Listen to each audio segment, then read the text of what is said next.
He is widely considered one of the best hip-hop artists of all time.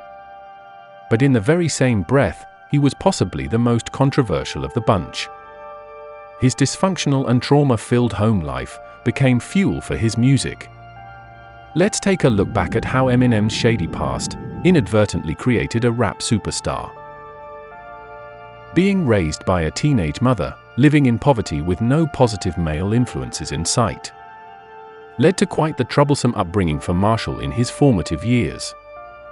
He would be a front-row witness to crime, drug abuse, and violence that became all too frequent in his surroundings. Being introverted and one of the few Caucasian kids in the area, he was seen as an outsider that soon became a target for bullying. He was teased often about trivial things, but the bullying didn't stop with just jokes. Some encounters quickly turned physical, and fist fights would follow. But thankfully the family wouldn't stay in one bad area for very long. For years switching schools and homes became the norm for Mathers as his mother continued to see constant eviction notices. The move to Detroit would be more of the same issues for Marshall, unfortunately. But things slowly but surely improved for the introverted outsider trying to find his way. Over time, Marshall became more confident in his own skin, and he would become socially accepted by many of his peers. His new friendships turned him on to the growing hip-hop culture starting to take over the music industry. The introduction inspired him to start writing lyrics of his own. The new hip-hop hobby quickly developed into a serious passion. He would improve leaps and bounds very quickly with each page he scribbled on. Being a loner for so many years prior and relying on books for entertainment seemed to have really paid off in this regard. Now having a better experience socially and creatively engulfed, things started to look up for Marshall. He even found himself a girlfriend. Kim was too, living a tough life, looking for acceptance and a community of her own. The troubled teens bonded over their childhood trauma and began dating. The two were known to break up and make up quite often in the eyes of their social circle. While juggling his toxic relationship, Mathers continued to work on his music aspirations, now starting to envision it as a way out of poverty as he got older. He put the wheels in motion and began working with a local production duo, the Bass Brothers, to help produce his first studio project. He was finally chasing his dream, but outside of the studio things were still troublesome for Mathers. In his home life, Kim and Marshall would introduce a new addition to the family. Raising a newborn seemed to only add fuel to the already toxic relationship. Many arguments arose over money, substance abuse, and accusations of child neglect regarding their newborn. Marshall would channel all of his stress into his lyrics for his upcoming album. The project was far more personable than one would expect. Many of the songs recorded were riddled with depression undertones. When the album finally released, it failed to resonate with listeners and critics across the board. In the meantime, Mathers had to work dead-end jobs to help support his family. Money was so tight, they even resorted to moving back in with his mother. Being low on funds, losing his job, the constant relationship drama, living with his mother again, and his album bombing.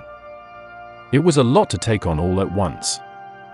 Dealing with so much hopelessness in the moment, the struggling rapper even contemplated taking his own life. However, Mathers would overcome his situation very soon with a new idea.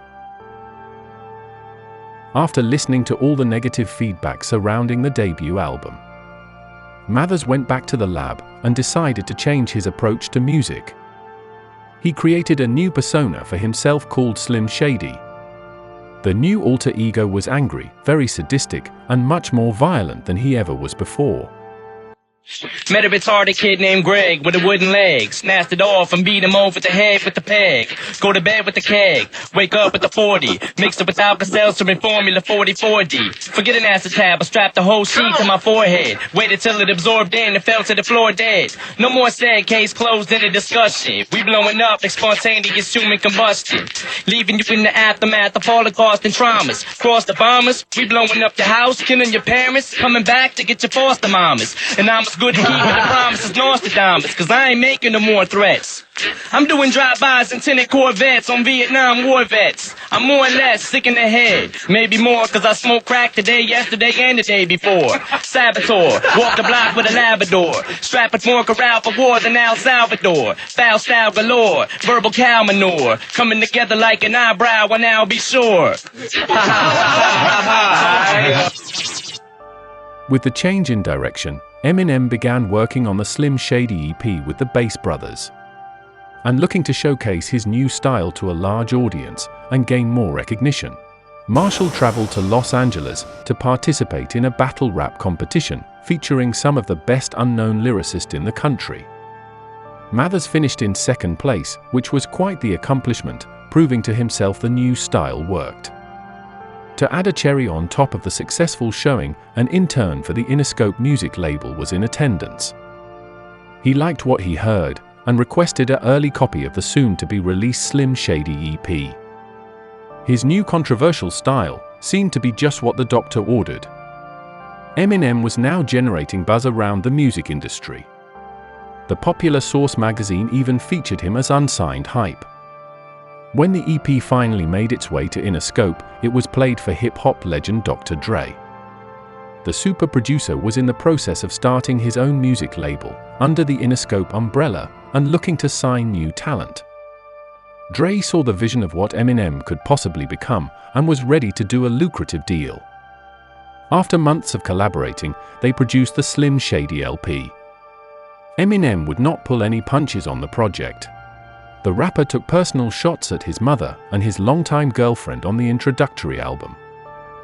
Not just once or twice, but over and over again.